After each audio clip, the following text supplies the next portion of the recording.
এক নামে সিম সংখ্যা 10 থেকে 7-এ নামানোর উদ্যোগ বিটিআরসির। সংযোগ বন্ধ হবে 4.25 কোটি। বছরে 2000 কোটি টাকা রাজস্ব বঞ্চিত হবে সরকার, দাবি অপারেটরদের। বিশ্বব্যাংক ঋণ ছাড়ের পরও প্রকল্পে ধীর গতি। সমালোচনার মুখে তড়িঘড়ি করে বেটারমিনালের কাজ শুরু করতে যাচ্ছে চট্টগ্রাম বন্দর। চলতি বছর হবে ব্রেকওয়াটার নির্মাণ। সিন্ডিকেটে মেডিকেল বর্জ্যের রমরমা বাণিজ্য। জীবাণুমুক্ত না করে চিকিৎসা সরঞ্জাম বিক্রি, বাড়ছে সংক্রামক রোগের ঝুঁকি। অব্যবস্থাপনার দায় অংশীজনদের। ঝালকাঠিতে জমজমাট সুপারি বাণিজ্য। সাতুরিয়া বাজারে প্রতি হাটে বেচাকেনা হয় অর্ধ কোটি টাকার। লাভবান হওয়ায় খুশি বাগানীরা, সহযোগিতার আশ্বাস কৃষি বিভাগের। এবং ইতালিতে বাড়ছে বিদেশি কোটিপতির বসবাস। সহজ কর ব্যবস্থা, ব্যবসা বাণিজ্য পরিবেশী কারণ। ধনীদের বিনিয়োগে সমৃদ্ধ হচ্ছে দেশটির অর্থনীতি, বাড়ছে কর্মসংস্থান।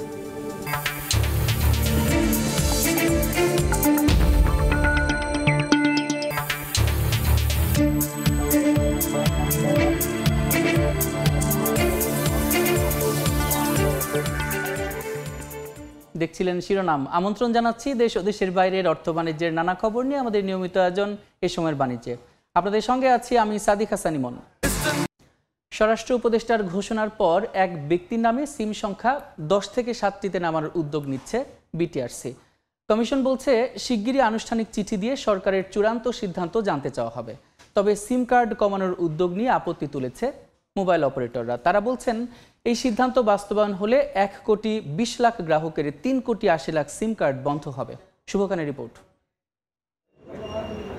তারবিহীন ওয়াইফাই সেবা, ভেহিকেল ট্র্যাকিং সহ নানা কাজে বাড়ছে সিম কার্ডের ব্যবহার। অপরদিকে আর্থিক জালিয়াতি, প্রতারণা সহ অপরাধমূলক কর্মকাণ্ড ঘটছে মোবাইল ফোনের মাধ্যমে। এসব অপরাধ নিয়ন্ত্রণে 1 নভেম্বর থেকে এক ব্যক্তির নামে সিম সংখ্যা 15 থেকে নামানো হয়েছে 10টিতে। এতে বন্ধ হচ্ছে প্রায় 67 লাখ সিম। এই রেশ না কাটতেই জাতীয় নির্বাচনের আগে আইনশৃঙ্খলা পরিস্থিতি নিয়ন্ত্রণে সিম সংখ্যা 10 থেকে 7টিতে নামানোর ঘোষণা দিয়েছেন স্বরাষ্ট্র উপদেষ্টা।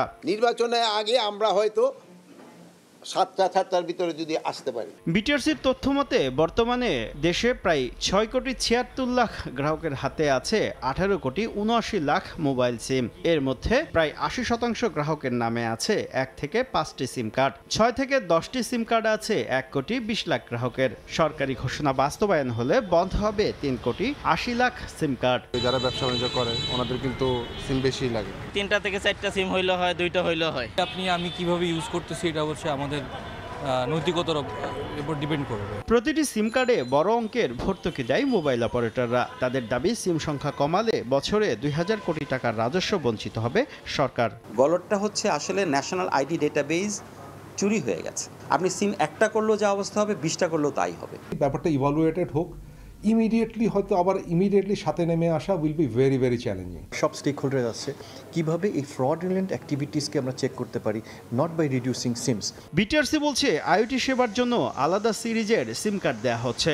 ব্যক্তিগত ব্যবহারের জন্য সিম সংখ্যা 10 থেকে আরো কমাতে সরকারের চূড়ান্ত মতামত চেয়ে চিঠি দেওয়া হবে। একটা মানুষের ইভেন 10টা সিম থাকার কোনো যৌক্তিকতা নাই। আসলে সরকারের অনুমোদন চাবো, সরকারের মতামত চাবো এই ব্যাপারে, যে আমরা আরো এক ধাপ নামিয়ে নিয়ে আসবো। বর্তমানে এক ব্যক্তির নামে ভারতে 9টি, পাকিস্তানে 5টি ও মালদ্বীপে 10টি সিম নেওয়া যায়। শুভ খান, সময় সংবাদ, ঢাকা। দর্শক, আমরা প্রতিবেদনটি দেখলাম। এ বিষয়ে আলোচনার জন্য আমাদের সঙ্গে ভার্চুয়ালি যুক্ত হচ্ছেন মোবাইল অপারেটর রবির chief operator and regulatory affairs officer Shahid Alam. জনাব শাহিদ আলম, এ সময়ের বাণিজ্যে আপনাকে স্বাগত। জি, আমরা কিছুদিন আগে দেখলাম একজন ব্যক্তি 15টি সিম কার্ড ব্যবহার করতে পারবেন, সেখান থেকে 10টি সিম কার্ড ব্যবহার করতে পারবেন, এই উদ্যোগ নেওয়া হয়েছে এবং সেটার প্রক্রিয়া এখনও চলছে। তার কিছুদিন পরই আবার 10টি থেকে 7টিতে নামানো হলো। তো এত তড়িঘড়ি করে কেন এই প্রক্রিয়া চালানো হচ্ছে বা সিদ্ধান্ত নেওয়া হচ্ছে? আচ্ছা, এখানে একটু জিনিস আমি আপনার যে কমেন্টটা করেছে সেখানে আমি একটু কারেকশন করি। প্রথমে আমাদের বক্তব্যটা বলার আগে সেটা হচ্ছে যে 7টার ডিসিশনটা কিন্তু এখনো নেওয়া হয়নি, সরকার চিন্তা ভাবনা করছে। 10টার ডিসিশনটা নেওয়া হয়েছে, সেটা এখন কার্যকর করার জন্য পদক্ষেপ নেওয়া হয়েছে। আমি যদি আপনার কমেন্টের ব্যাপারে বলি, সেটা হচ্ছে দেখেন আজ থেকে প্রায় 6 বছর আগেও আপনার ৬ থেকে ৭ বছর আগেও আনলিমিটেড সিম ছিল। সিমের কিন্তু কোনো নাম্বার ছিল না। জি। সো আগে যে কোনো গ্রাহক চাইলেই কিন্তু ২০টা, ২৫টা, ৩০টা সিমও অ্যাক্টিভেট করতে পারতেন। জি, জি, জি। সেখান থেকে ১ম এ করা হলো ২০টা, ২০টার পরে করা হলো ১৫টা। আমি যদি এখন আমরা যদি আমাদের যেকোনো ডিসিশন বা সরকারের যেকোনো ডিসিশন আমরা যদি বলি যে তথ্য উপাত্ত ভিত্তিক হবে, তাহলে আপনি কি বলতে পারবেন বা সরকার কি বলতে পারবে বা স্বরাষ্ট্র মন্ত্রণালয় কি বলতে পারবে যে যখন আনলিমিটেড থেকে ২০টা করা হয়েছে, সেখান থেকে ১৫টা করা হয়েছে, তাতে আমাদের দেশের ক্রাইম কমেছে? বলতে পারবেন না। কারণ সিমের সাথে আসলে ক্রাইমের কোনো সম্পর্ক নেই। এটা উদরপিণ্ডি বুদর ঘাড়ে চাপানোর মতনই অনেকটা, যে ক্রাইম বাড়ছে সেটার সাথে সিম বাড়ছে। সিমের সংখ্যার সাথে তারা একটা ট্যাগ করছে যে সিম বাড়ার কারণে বা সিম রেজিস্ট্রেশন হওয়ার কারণে এটা হচ্ছে। মনে রাখতে হবে প্রতিটা সিম কিন্তু কোনো না কোনো একটা আইডির এগেইনস্ট রেজিস্ট্রেশন হয় এবং সেটার ফিঙ্গারপ্রিন্টস এবং সবকিছু দিয়েই করা হয়। সুতরাং এখানে সিমের সাথে যে অপরাধের চক্রটার কথা বলা হচ্ছে সেটার আসলে সূত্রটা অন্য জায়গায়। সেটা হচ্ছে আপনি দেখেন এখন আমাদের পুরো ন্যাশনাল আইডি ডেটাবেজই কম্প্রোমাইজ হয়ে গেছে, সেটা আমরা অনেক আগেই বলেছি, এবং যার কারণে বিভিন্ন সময় আমাদের উপরে দোষারোপ করা হয় যে সিমের কারণে এটা হচ্ছে বা বিভিন্ন ক্রাইম হচ্ছে, কিন্তু সমস্যাটা আসলে অন্য জায়গায়। সেই সমস্যাটা আমরা যদি অ্যাড্রেস না করে সিমের সংখ্যা কমাতে ব্যস্ত থাকি, এটা যদি আপনি একটাতেও আনেন তাহলেও কিন্তু আপনার ক্রাইম কমবে না। আমরা সিমের সাথে যে আসলে অনেকগুলো জিনিস জড়িত, এটা আমাদেরকে বুঝতে হবে। সিমের সাথে শুধুমাত্র কানেক্টিভিটি না, এখন প্রতিটা সিমের সাথে মোবাইল ব্যাংকিং জড়িত, mobile service, mobile financial service জড়িত, আপনার ওটিপি জড়িত। প্রতিটা গ্রাহকেরই এখন ২টা বা ৩টা এভারেজ সিম থাকে বিভিন্ন কারণে। এই ১৫টা থাকার পরেই তারপরেও অনেক সময় আমরা দেখি কাস্টমার আমাদের কাছে আসছে সিমের জন্য, কারণ হচ্ছে তার ল্যান্ড রেজিস্ট্রিতে সিম দরকার, তার একটা ইউনিক নাম্বার প্রয়োজন হয়, ইত্যাদি বিভিন্ন কারণে মানুষ শুধুমাত্র যে এই নাম্বার বা কানেক্টিভিটির জন্য তা না, আরো অনেকগুলো প্রয়োজনের কারণে কিন্তু মানুষ সিম নেয়। এবং এই কারণেই আমরা যদি এখন সিমগুলো বন্ধ করে দিই, তাহলে কিন্তু আমাদের এই গ্রাহকগুলো অনেক ধরনের জটিলতার মধ্যে পড়ে যাবে। আমি তো আপনারা যেটা প্রতিবেদনে বলেছেন গভর্নমেন্ট রেভিনিউ কমে যাবে, অবশ্যই এটা একটা গভর্নমেন্ট রেভিনিউর একটা বড় ব্যাপার আছে, আমাদের রেভিনিউরও ব্যাপার আছে। আমাদের রেভিনিউর স্বার্থটাও যদি আমি না দেখি, এখানে যদি আমি বৃহত্তর স্বার্থের কথা বলি, সিম নাম্বার কমে গেলে ক্রাইম কমে যাবে, এই ধরনের কোনো এভিডেন্স এখন পর্যন্ত সরকার দেখাতে পারেনি। এখন পর্যন্ত কোনো ধরনের প্রমাণ নেই যে এটা করলেই আসলে ক্রাইম কমে যাবে। এটা সাধারণত একটা পারসেপশন বেসড ডিসিশন আসে যে কেন ১৫টা থাকবে, কেন ২০টা থাকবে। কারণ যারা এই ডিসিশনটা নিচ্ছেন তারা কিন্তু আসলে জিনিসটা খতিয়ে দেখছেন না যে এখানে আরো অনেকগুলো বিষয় জড়িত, এবং ক্রাইমের সাথে আসল যে জায়গা জড়িত সেই সব জায়গাগুলো যদি আমরা অ্যাড্রেস না করি, তাহলে আমরা শুধু শুধু সিম বন্ধ করব, আমরা ডিজিটাল ডিভাইডটাকে বৃদ্ধি করব। এবং আরেকটা জিনিস মনে রাখতে হবে, আপনি যখন সিম বন্ধ করে দিচ্ছেন, এটাতে কিন্তু আপনার মার্কেট কম্পিটিশনের একটা বড় ইম্প্যাক্ট হচ্ছে। আমরা যারা বটম ৩টা অপারেটর আছি, তারা কিন্তু সেকেন্ড এবং টার্সিয়ারি সিমের উপর আমাদেরকে ডিপেন্ড করতে হয়। আপনি তাহলে যেটা করবেন, যখন সিম বন্ধ হয়ে যাচ্ছে তখন কিন্তু একটা অপারেটর যারা মার্কেট লিডার তারা স্ট্রং থেকে স্ট্রঙ্গার হচ্ছে, এবং দ্বিতীয়, তৃতীয় এবং চতুর্থ অপারেটররা আস্তে আস্তে করে কিন্তু তাদের মার্কেট শেয়ার হারাবে। এবং এই করেই কিন্তু আমরা আলটিমেটলি মনোপলিটাকেই আমরা প্রাধান্য দিচ্ছি এখানে, এবং একটা মনোপলিস্টিক মার্কেট তৈরি করার জন্য আমরা আসলে ব্যবস্থা নিচ্ছি। সো আমাদের কাছে যেটা মনে হচ্ছে, এবং আমরা যেটা আমাদের পলিসি মেকারদেরকে যেটা বলেছি, আমাদের রেগুলেটর বিটিআরসিকেও আমরা তথ্য উপাত্ত দিয়ে আমরা সাহায্য করছি যে যদি সিম বন্ধ করা হয় তাহলে কিন্তু আলটিমেটলি গ্রাহকের জন্য একটা বড় ধরনের দুর্গতি তৈরি হবে। কারণ অনেকেরই এই নাম্বারগুলো বিভিন্ন এমএফএস সার্ভিসে আছে, বিভিন্ন ব্যাংকে আছে, তারা ওটিপি গুলো পাবে না, এবং আলটিমেটলি তারা চূড়ান্ত একটা ভোগান্তির মধ্যে পড়বে। আমাদের রেভিনিউ লস হবে সেটা আমরা বলছি না, অবশ্যই রেভিনিউ লস হবে, সরকারেরও রেভিনিউ লস হবে, বাট এর চেয়েও বড় একটা মার্কেট ডিসরাপশন তৈরি হবে, যেটা সরকারের আসলে বিবেচনায় আনা উচিত। জি জনাব শাহিদ আলম, আপনার কাছে জানতে চাই যে একজন ব্যক্তির আসলে কতগুলো সিম কার্ড প্রয়োজন? যেখানে আমি যদি একটি রেফারেন্স দিই, পার্শ্ববর্তী দেশ ভারতের, সেখানে একজন ব্যক্তি নামে 9টি সিম কার্ড রেজিস্ট্রেশন করা যাবে, পাকিস্তানে 5টি করা যাবে, এবং মালদ্বীপে 10টি করে সিম কার্ড নেওয়া যায়। তো আমাদের দেশের প্রেক্ষাপটে আসলে একটা ব্যক্তির কতটি সিম কার্ড প্রয়োজন?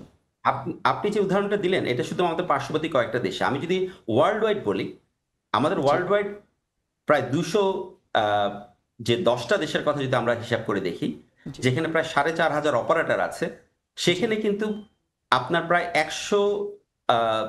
40টা দেশে সিমের কোনো রেস্ট্রিকশনই নেই। জি জি। আমরা কি তাহলে বলতে পারবো সেই সব দেশে আসলে ক্রাইম আমাদের চেয়ে অনেক বেশি? অবশ্যই বলতে পারবো না। আর যেসব দেশগুলো উদাহরণ দিলেন সেখানে পার্সপেক্টিভটা ডিফারেন্ট। ভারতে আধার কার্ড যেটা আছে সেটার এগেনস্টে তারা যে বিভিন্ন সার্ভিস নেওয়ার জন্য যে সিমগুলো অ্যালোকেট করা হয়েছে সেখানে কিন্তু একটা ইন্টিগ্রেটেড সিস্টেম আছে। সেখানে ল্যান্ড রেজিস্ট্রি বলেন, ভূমি মন্ত্রণালয়ের অধীনে এবং অন্যান্য সবকিছু কিন্তু একটা ইন্টিগ্রেটেড সিস্টেমের মাধ্যমে আসে। কিন্তু আমাদের দেশে সেই ইন্টিগ্রেশনটা এখনো হয়নি। যার কারণে আপনি দেখবেন আপনি যখন খতিয়ান তুলতে যাবেন আপনাকে একটা ইউনিক নাম্বার দিতে হচ্ছে। আপনাকে বিভিন্ন ব্যাংকে যখন নাম্বার দিতে হচ্ছে সেটা আপনাকে একটা ইউনিক নাম্বার দিতে হচ্ছে। তাছাড়া আরো কিছু ব্যাপার আছে। আপনি যে সিমের বন্ধ করার কথা বললেন, ভারতে কিন্তু বা মালদ্বীপে আইওটি সিমগুলো সম্পূর্ণ আলাদা। সেটার জন্য কিন্তু ওইটাকে সিম হিসেবে গণ্য করা হয় না। সেখানে আমাদের আইওটি ব্যবহারের ক্ষেত্রেও কিন্তু মানে সিম সিরিজের আলাদা দেওয়া হবে, এটাও কিন্তু বলেছে বিটিআরসি। হয়েছে কিন্তু এখনো করা হয়নি। যে এটা তো এখনো উদ্যোগ নেওয়া হচ্ছে জনাব শাহিদ আলম, এখন তো উদ্যোগ পর্যায়ে রয়েছে। জি, আমরা যখন বন্ধ করে দিব তখন কিন্তু সেই সিমগুলো বন্ধ হয়ে যাবে। কারণ বাংলাদেশে এখনো পর্যন্ত সেই আইওটি ডিভাইসগুলোকে সেপারেট করার মতন কোনো ধরনের মেকানিজম নেই।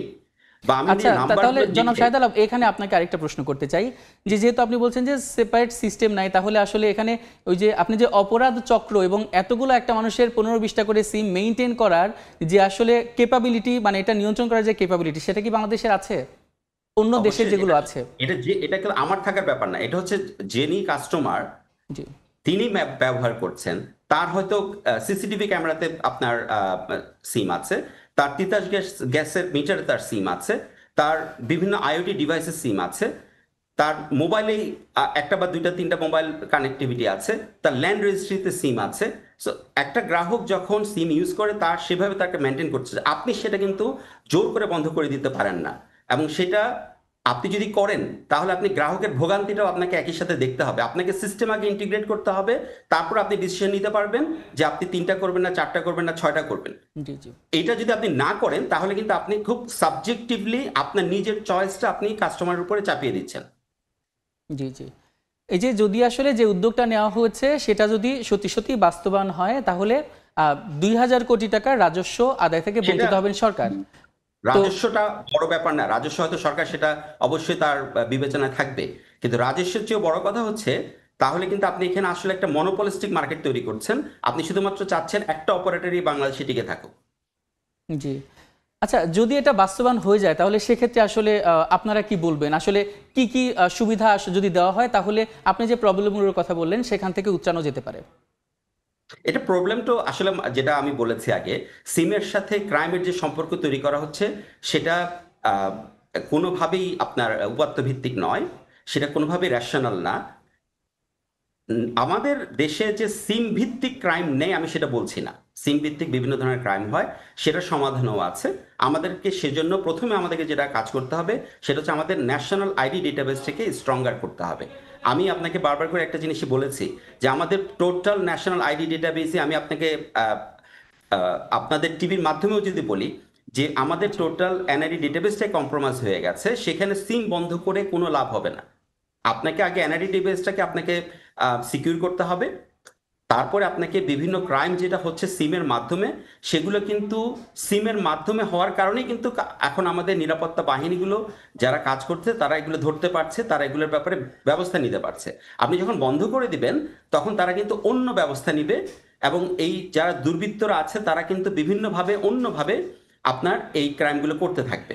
সো আপনাকে আগে রুট কজটা বের করতে হবে যে কেন হচ্ছে, এরপরে আপনি আসবেন সেটা হচ্ছে যে সিম আসলে কতটা থাকা উচিত, সেটা একটা ডিসকাশনের মাধ্যমে তথ্য উপাত্ত নিয়ে সমস্ত জিনিসগুলো বিবেচনা করে আপনি হয়তো একটা ডিসিশন নেবেন। জি, আপনাকে অসংখ্য ধন্যবাদ। এটাই আসলে গ্রাহকের কথা, অপারেটরের কথা, সবার কথা চিন্তা করে যেন একটা সিদ্ধান্ত নেওয়া হয় যাতে সর্বোপরি গ্রাহকরা আসলে সুবিধা পান। আপনাকে অসংখ্য ধন্যবাদ আমাদের সঙ্গে যুক্ত হওয়ার জন্য। আপনাকে ধন্যবাদ। আমরা এতক্ষণ আলোচনা করছিলাম এক ব্যক্তির আসলে কতটি সিম থাকবে 7টিতে নামিয়ে আনার যে উদ্যোগ নেওয়া হয়েছে সে বিষয় নিয়ে, আর তার জন্য আমাদের সঙ্গে যুক্ত ছিলেন মোবাইল অপারেটর রবির chief operator and regulatory affairs officer Shahid Alam. জাতীয় নির্বাচনে আনসার ভিডিপির ভোট কেন্দ্রের নিরাপত্তা মহড়া ও চতুর্থ দফার আনসার কোম্পানি প্লাটুন সদস্যদের প্রশিক্ষণ অনুষ্ঠানে বক্তব্য রাখছেন প্রধান নির্বাচন কমিশনার AMM নাসির উদ্দিন। সরাসরি চলে যাচ্ছি সেখানে। দেশের নাগরিক তারাও যাতে ভোট দিতে পারেন সেই ব্যবস্থাও সেই উদ্যোগ আমরা নিয়েছি। প্লাস প্রবাসীদেরও একটা ভোট দানের জন্য উদ্যোগ আমরা নিয়েছি। 18 তারিখে আমরা একটা লঞ্চ করব। আশা করব আপনারা সবাই রেজিস্ট্রেশনটা করে নেবেন যাতে ভোটটা আপনারা দিতে পারেন। দেখুন, প্রত্যেকটা ভোটের কেন্দ্রে, ভোটের সেন্টারে আনসার বাহিনীর ভূমিকা আমার নতুন করে ব্যাখ্যা করার দরকার নেই। আমার মূল শক্তি হলো আইনশৃঙ্খলা বাহিনীর মধ্যে মূল শক্তি হলো আনসার বিডিপির সদস্যরা। এনারাই অধিক সংখ্যায় নিয়োজিত থাকেন এবং আমাদেরকে হিসাব করতে গেলে প্রথম এদেরকে হিসাব করতে হয় যে কতজন আনসার বিডিপির সদস্য আমরা মোতায়েন করতে পারবো। এইটা মূল কাজটা আঞ্জাম দিতে হয় কিন্তু আনসার এবং বিডিপির সদস্যদেরকে। আগামী সুতরাং আপনারা যারা নিয়োজিত হবেন, ভোটের দায়িত্বে নিয়োজিত হবেন, তাদের উপরে কিন্তু বাংলাদেশের ভবিষ্যৎ বিনির্মাণের একটা দায়িত্ব এসে পড়েছে প্রকারান্তরে। বাংলাদেশের যে ভবিষ্যৎ যে গতিপথ নির্ধারণ হবে আগামী ইলেকশনের মাধ্যমে, এই গতিপথ নির্ধারণে এই আনসার বাহিনীর ভূমিকা বিশাল একটা ভূমিকা থাকবে। এবং আমাদের প্রত্যাশা যে নতুন ধরনের যে ট্রেনিং কম্পোনেন্টগুলো সংযোজিত হয়েছে আমাদের সম্মানিত মহাপরিচালক মহোদয়ের নেতৃত্বে এবং অভিভাবকত্বে, এটাকে কাজে লাগিয়ে এবং আনসার এবং বিডিপির সদস্যবৃন্দ তাদের ভূমিকা আরো জোরদার করতে পারবে বলে আমি প্রত্যাশা করি। আনসার ভিডিপির যে অধিদপ্তর আছে সেখানে কথা বলছেন নির্বাচন কমিশনার AMM নাসির উদ্দিন। আমরা সরাসরি যুক্ত ছিলাম সেখানে। বক্তব্যের বাকি অংশ দেখতে ভিজিট করুন সময় টিভির ফেসবুক পেজে। এবার বন্দর বাণিজ্যের খবর।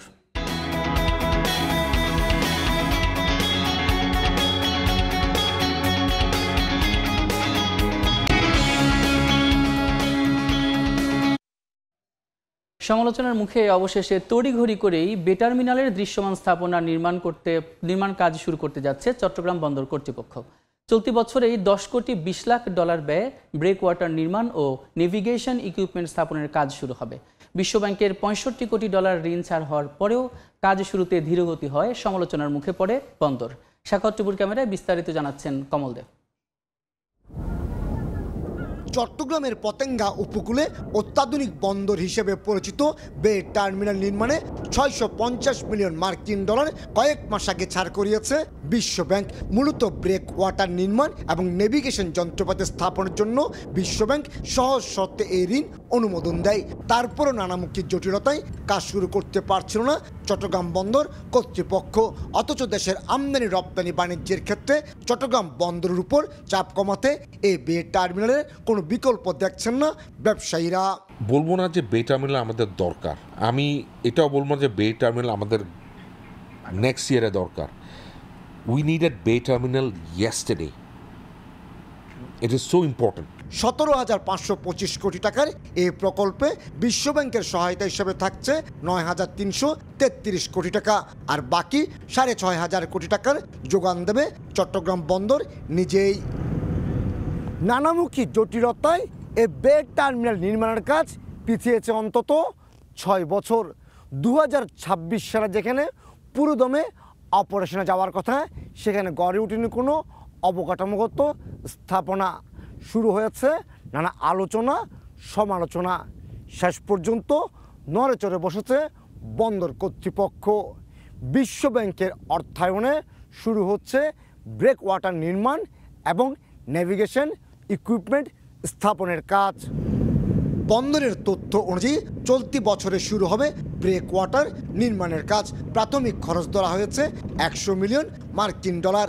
এর বাইরে বাড়তি 2 মিলিয়ন মার্কিন ডলার খরচ করা হচ্ছে নেভিগেশন যন্ত্রপাতি কিনতে। তবে চ্যানেল ড্রেজিং সহ প্রাথমিক কাজগুলোতে স্বচ্ছতা নিশ্চিতের পাশাপাশি দ্রুত সময়ে প্রকল্প শেষ করতে সম্ভাব্য সব বিডার প্রতিষ্ঠানের সঙ্গে আলোচনায় বসার সিদ্ধান্ত নিয়েছে চট্টগ্রাম বন্দর কর্তৃপক্ষ। আমরা আশা করছি আগামী 2-1 মাসের মধ্যেই বে টার্মিনালের ফিজিক্যাল কার্যক্রম শুরু হয়ে যাবে, আমাদের বিডাররা নিয়োজিত হয়ে যাবে এই পর্যায়ে যারা প্রসপেক্টিভ বিডার আছে তাদেরকে নিয়ে আমরা একটা মত বিনিময় করছি। 2017 সাল থেকে শুরু হওয়া এই প্রকল্পে ভূমি অধিগ্রহণ জটিলতা যেমন ছিল তেমনি অর্থায়ন সংস্থা কে হবে তা নির্ধারণও সময়ক্ষেপণ হয়েছে সবচেয়ে বেশি। 2 বছর আগে অনুমোদন হওয়া প্রাথমিক ডিজাইনের উপর ভিত্তি করে ডিটেল ডিজাইনের কাজ শুরু করেছে জার্মান ভিত্তিক প্রতিষ্ঠান শেলহন।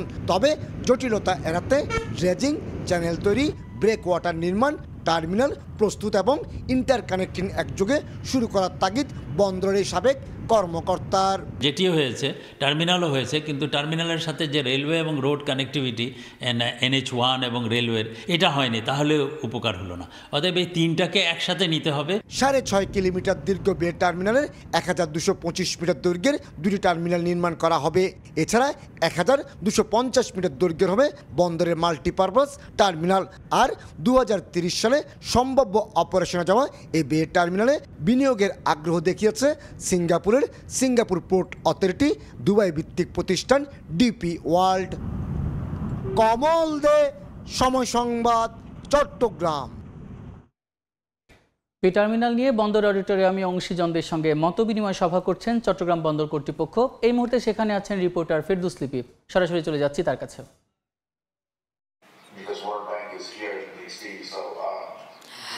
মতবিনিময় সভায় বন্দর চেয়ারম্যান, বিশ্বব্যাংকের প্রতিনিধি সহ অংশীদাররা উপস্থিত আছেন। এই মুহূর্তে এখানে বক্তব্য রাখছেন অংশীদাররা এবং তারা তাদের মতামত যে বিশেষ করে বে টার্মিনাল নিয়ে সেটা তুলে ধরছেন এবং চট্টগ্রাম বন্দরের যে গুরুত্ব সেই গুরুত্বের কথা বর্ণনা করছেন। এবং আপনারা জানেন যে চট্টগ্রাম বন্দরে কিন্তু প্রতি বছর দেখা যায় যে প্রায় 33 লাখ টিউএস কন্টেনার হ্যান্ডেলিং করে এবং যেখানে জাহাজ আসার সংখ্যা প্রায় 4000-এর কাছাকাছি।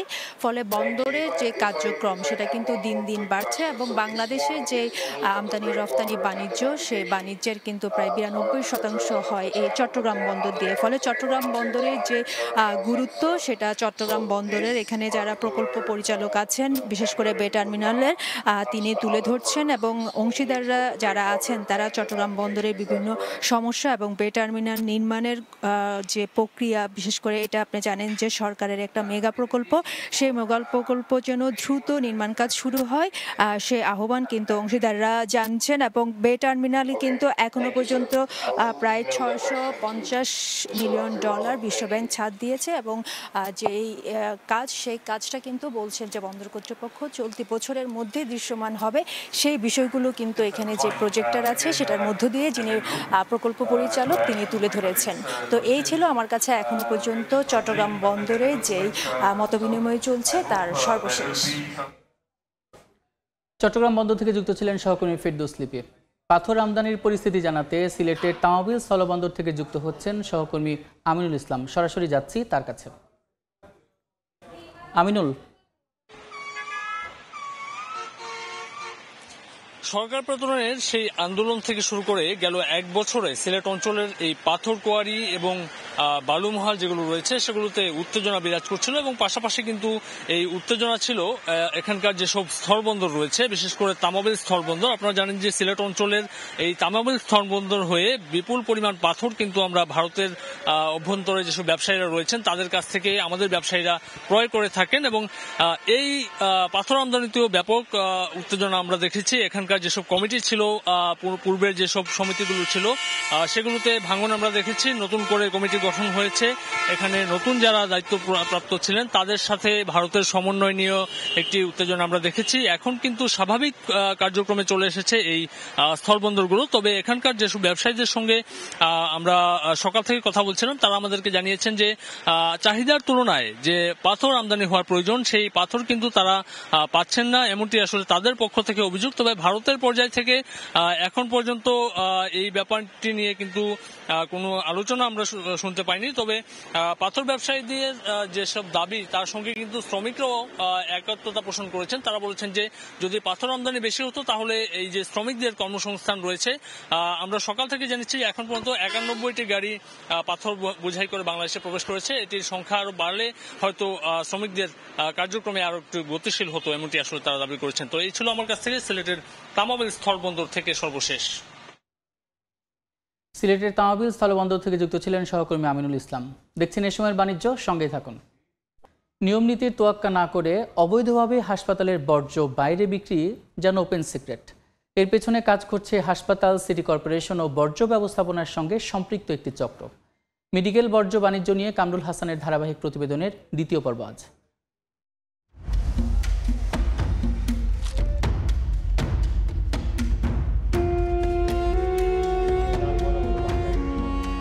চিকিৎসা বর্জ্যকে স্পর্শকাতর হিসেবে গণ্য করা হলেও বিষয়টি নিয়ে অনেকটাই উদাসীন হাসপাতালগুলো।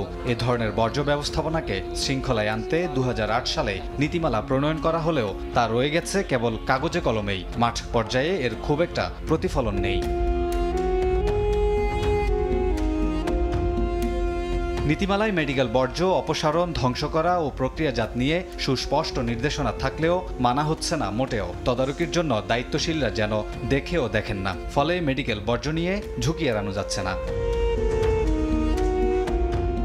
অনুসন্ধান বলছে হাসপাতাল থেকে পাওয়া 2 ধরনের চিকিৎসা বর্জ্য অবৈধভাবে বাইরে বিক্রি হয়। এজন্য হাসপাতালগুলোতে রয়েছে আলাদা সিন্ডিকেট। চিকিৎসা কাজে ব্যবহৃত কাচের বোতল, সিরিঞ্জ, স্যালাইন ব্যাগ ও প্লাস্টিক নল সহ যেসব বর্জ্য নষ্ট করে ফেলার কথা তা চলে যায় একটি পক্ষের কাছে। এগুলো ধরেন কিছুটা খরচ পানি হয়, এগুলো আমরা বিক্রি করি, যেটা জাস্ট হাসা কথা, এটা কোনো মিছা কথা কিনা না। পার্টি আছে, মানে লোক আছে, সব সময় না, প্রতিদিন আসে। পরবর্তীতে এই সিন্ডিকেটের মাধ্যমে পুনঃব্যবহারযোগ্য বর্জ্য সঠিক প্রক্রিয়ায় জীবাণুমুক্ত না করেই পরিষ্কার ও প্যাকেটজাত করে ওষুধের দোকান, বিভিন্ন হাসপাতাল ও ক্লিনিকে পৌঁছে যায়। এসব উপকরণ সঠিকভাবে জীবাণুমুক্ত না হলে পুনঃব্যবহারে থাকে সংক্রামক রোগের ঝুঁকি। প্রায় একই অবস্থা পুনঃচক্রায়নযোগ্য চিকিৎসা বর্জ্যের ক্ষেত্রে। ব্যবহৃত সিরিঞ্জ, ব্লেড, ছুরি, কাঁচি, রক্তের ব্যাগ ও নল, ধাতব উপকরণ নষ্ট না করে সংক্রামিত অবস্থাতেই ভাঙারি দোকানে বিক্রি করা হয়। এসব বর্জ্য পরিবহনের সঙ্গে সংশ্লিষ্টদের থাকে বিভিন্ন সংক্রামক রোগে আক্রান্ত হওয়ার ঝুঁকি। করতে করতে একটু অভ্যাস হয়ে গেছে, প্রায় 7-8 বছর ধরে করতেছি, তো আল্লাহর মধ্যে কোনো কিছু হয়নি। আমার আগে আরো অনেকজনই করছে। শুধু মেডিকেল বর্জ্যকে ঘিরে পুরান ঢাকার চকবাজার ও লালবাগ এলাকায় গড়ে উঠেছে শতাধিক ভাঙারির দোকান। এর মধ্যে নামাপাড়া, টাইগার গলি, ইসলামবাগ, বাঁশপট্টি, শহীদনগর, কিল্লার মোড় বিশেষভাবে উল্লেখযোগ্য। সরজমিনে দেখা গেছে এসব এলাকায় গড়ে ওঠা ছোট ছোট দোকানে মজুত রাখা হয়েছে পরিত্যক্ত স্যালাইন, সিরিঞ্জ, নল, যা অরক্ষিতভাবেই বাছাই করছে শিশু থেকে বিভিন্ন বয়সী মানুষ। হাত সুই ঢেকে হাত কাইটা বহুত কিছু, স্বাস্থ্য খারাপ হলে তো আর করার কিছু নেই, পেটে তো বাদ দেওয়া লাগবে।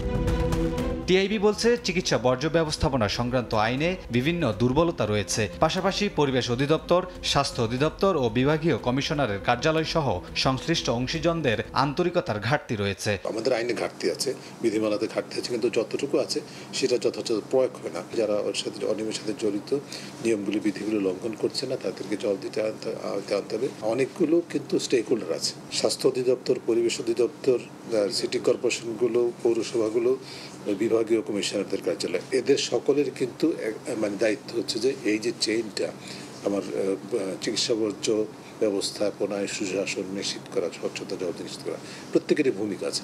মেডিকেল বর্জ্য নিয়ে চলমান অব্যবস্থাপনা কাটিয়ে উঠতে সরকারের সংশ্লিষ্ট মহল এখনই এগিয়ে না এলে ভবিষ্যতে এই সমস্যা আরও প্রকট হবে বলে মনে করেন সংশ্লিষ্টরা। কামরুল হাসান, সময় সংবাদ, ঢাকা। ভূমিকম্প সহ নগর না হলে বড় ধরনের ক্ষতির মুখে পড়ার আশঙ্কা জানিয়েছেন রাজধানী উন্নয়ন কর্তৃপক্ষ রাজউক চেয়ারম্যান। সকালে রাজধানীর সোনারগাঁও হোটেলে আয়োজিত এক সেমিনারে দুর্যোগ মোকাবেলা ও আগাম সতর্কতা নিশ্চিতে আরবান ডিজাস্টার ল্যাব গঠনের প্রস্তাব দেন রাজউক চেয়ারম্যান। সেমিনারে শুধু আইন প্রয়োগ নয়, পেশাজীবীদের দক্ষতা বৃদ্ধিতেও জোর দেওয়ার আহ্বান জানান গৃহায়ণ উপদেষ্টা মোহাম্মদ আদিলুর রহমান। বলেন, সবাই সম্মিলিতভাবে কাজ করলে ভবিষ্যতের প্রতিটি ভবন হবে নিরাপদ ও পরিবেশ বান্ধব। যেমন ভূমিকম্প, ফায়ার সেফটি, ইন্সপেকশন, শৃঙ্খলা জীবন গঠন করা, ধর্মগত গ্রন্থপূর্ণ অবস্থায় বিশেষ করে নির্মাণ পর্যায়ে তদারকি ও গুণগত মান যাচাইয়ের জন্য একটা স্বচ্ছ ও আধুনিক পর্যবেক্ষণ ব্যবস্থা গড়ে তোলাটাও জরুরি। ভূমিকম্প সহনশীল নির্মাণ প্রযুক্তি, এটা অত্যন্ত গুরুত্বপূর্ণ একটা দিক। অগ্নি নির্বাপন ব্যবস্থা এবং ডিজিটাল অনুমোদন প্রক্রিয়া আরও জোরালো করতে হবে। দুর্যোগ সহনীয় বা ভূমিকম্প সহনীয় বা ফায়ার ফাইটিংয়ের যে ইকুইপমেন্ট ব্যবহার করতেছি ডিজাইনে, এটা আসলে কিন্তু আমরা অ্যাকচুয়ালি জানি না এটা কতটুকু পারফেক্ট। আমাদের এই বিষয়ে খুবই দৃষ্টি দেওয়া দরকার। দেখছেন এই সময়ের বাণিজ্য।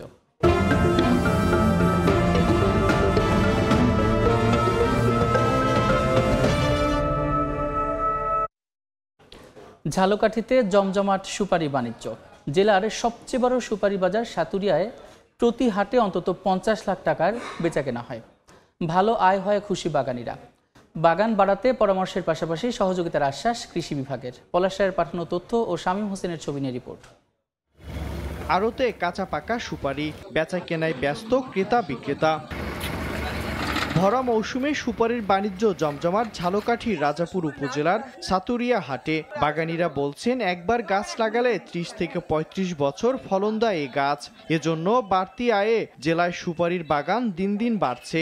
ধানের চেয়ে 3 থেকে 4 গুণ বেশি আয় হয়। জেলার সবচেয়ে বড় সুপারি বাজার সাটুরিয়ায় সপ্তাহে শুক্র ও মঙ্গলবার হাট হয়। আর প্রতি হাটে অন্তত 50 লাখ টাকা সুপারি বেচা কেনা হয়। এতে খুশি ক্রেতা বিক্রেতারা। এটা বিরাট হাট, সুপারি হাটের জন্য বিখ্যাত। এখানে প্রতি হাটে আমি অন্তত 1 লক্ষ টাকা সুপারি কিনি। সুপারির সিজনে একটু বেশি হয়, সেটা হচ্ছে 20 থেকে 30 লক্ষ টাকা বেচা কিনা হয়। কৃষি বিভাগ বলছে সুপারির বাণিজ্য স্থানীয় অর্থনীতিতে ইতিবাচক প্রভাব ফেলেছে। বাগান বাড়াতে বাগানীদের পরামর্শ ও সহযোগিতার আশ্বাস সংশ্লিষ্ট কর্মকর্তার। পরিকল্পিত চাষাবাদ এবং এই অর্থনীতিতে এটি যেন আরো গুরুত্বপূর্ণ ভূমিকা পালন করতে পারে সেভাবে চাষাবাদ করার জন্য কৃষকদের উদ্বুদ্ধ করছে। আশা করি ভবিষ্যতে সুপারি চাষে ভালো ফলাফল পাবে। কৃষি বিভাগের তথ্য মতে ঝালকাঠিতে 480 হেক্টর জমিতে সুপারির বাগান রয়েছে। সময় সংবাদ, ঝালকাঠি। এই সময়ের বাণিজ্য।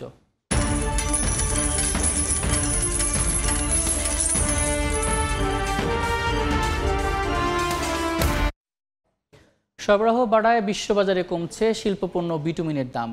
কমছে টিনের দামও, তবে স্থিতিশীল রয়েছে কোবাল্টের বাজার। যদিও বাড়ছে লেড ও অ্যালুমিনিয়ামের দাম। সড়ক ও প্রয়োজনীয় অবকাঠামো নির্মাণে প্রয়োজনীয় শিল্পপণ্য বিটুমিনের দাম কমছে। দ্য ট্রেডিং ইকোনমিক্সের তথ্য, সোমবার সকালে বিশ্ববাজারে প্রতি টন বিটুমিন বিক্রি হয়েছে $553। সপ্তাহ ব্যবধানে এই পণ্যের দাম কমেছে 1.70%। কমছে টিনের দামও। গতকালের তুলনায় $392 কমে সোমবার প্রতি মেট্রিক টন বিক্রি হচ্ছে $35,792। সপ্তাহ ব্যবধানে কমেছে 0.06%। যদিও স্থিতিশীল কোবাল্টের বাজার, প্রতি মেট্রিক টন এই শিল্পপণ্য বিক্রি হচ্ছে $48,570। তবে এক মাসে দাম বেড়েছে 38%। তবে দাম বাড়ছে অ্যালুমিনিয়ামের। সপ্তাহ ব্যবধানে 1.14% বেড়ে এই শিল্পপণ্য প্রতি মেট্রিক টন বিক্রি হচ্ছে $2,892। দাম বাড়ছে আরেক শিল্পপণ্য লিডেরও। আগের সপ্তাহের তুলনায় 0.19% বেড়ে প্রতি মেট্রিক টন বিক্রি হচ্ছে $2,033। দেখছেন এই সময়ের বাণিজ্য। চলতি বছর রেকর্ড সংখ্যক বিদেশি কোটিপতি ইতালিতে বসবাস করছেন। ধনীদের বিনিয়োগে সমৃদ্ধ হচ্ছে দেশটির অর্থনীতি, বাড়ছে কর্মসংস্থানও। এতে খুশি প্রবাসী বাংলাদেশিরা। ইতালিতে স্থায়ীভাবে বসবাসের আগ্রহ বাড়ছে বিদেশি কোটিপতিদের। ইতালির পরিসংখ্যান ব্যুরোর তথ্য অনুযায়ী চলতি বছর 30 সেপ্টেম্বর পর্যন্ত প্রায় 3006 শতাধিক বিদেশি কোটিপতি ইতালিতে স্থায়ীভাবে ব্যবসা ও পরিবার সহ বসবাস শুরু করেছেন। আমরা যারা প্রবাসে আছি এবং যারা আসছে নতুন, তাদের জন্য অনেক কর্মসংস্থানের সৃষ্টি হবে। ইনভেস্ট করছে, বিনিয়োগ করছে, এতে করে ইতালির অর্থনীতি সমৃদ্ধ হচ্ছে। সম্প্রতি প্রকাশিত ইতালির গণমাধ্যমের প্রতিবেদন অনুসারে কর সুবিধা এবং উচ্চমানের জীবনযাত্রার সন্ধানকারী ধনীদের জন্য ইতালি ইউরোপে প্রথম, বিশ্বের তৃতীয় সর্বাধিক কোটিপতি বিনিয়োগকারীদের কাছে জনপ্রিয় দেশ হয়ে উঠেছে। 2017 সাল থেকে ইতালি বিদেশে উৎপাদিত আয়ের 2 লাখ ইউরো সীমার উপর 15 বছর মেয়াদী একটি নিম্ন বার্ষিক কর প্রদানের অনুমতি দেয়, যা এই ব্যবস্থাপনায় বিদেশে আর্থিক বিনিয়োগ, বিদেশি উত্তরাধিকার থেকে প্রাপ্ত মূলধন ও লাভের উপর নিম্ন কর ধার্য করা হয়। ব্যবসায় সুযোগ বৃদ্ধি পেলে বিনিয়োগ বাড়বে, উৎপাদন ক্ষেত্রের বিস্তৃতি ঘটবে। ফলে ইতালির অর্থনীতি আরও সমৃদ্ধ ও শক্তিশালী হবে বলে মনে করেন অনেকে। সময় সংবাদ, ইতালি। এ পর্যায়ে শীর্ষ সংবাদগুলো জানিয়ে দিচ্ছে আরেকবার। এক নামে সিম সংখ্যা 10 থেকে 7-এ নামানোর উদ্যোগ বিটিআরসির। সংযোগ বন্ধ হবে 4.25 কোটি। বছরে 2000 কোটি টাকা রাজস্ব বঞ্চিত হবে সরকার, দাবি অপারেটরদের। বিশ্বব্যাংক ঋণ ছাড়ের পরও প্রকল্পে ধীর গতি। সমালোচনার মুখে তড়িঘড়ি করে বে টার্মিনালের কাজ শুরু করতে যাচ্ছে চট্টগ্রাম বন্দর।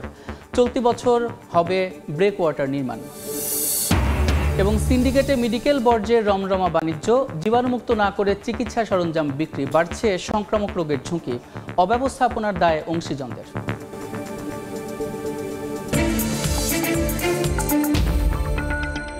এই ছিল এই সময়ের বাণিজ্যে। দুপুর 12টার সময় সংবাদের সঙ্গে থাকবেন ইমদাদুল হক। ইমন, আপনাকে ধন্যবাদ। দুপুর 12টার সময় সংবাদ নিয়ে ফিরছি কিছুক্ষণ পর, সঙ্গে থাকুন সময়।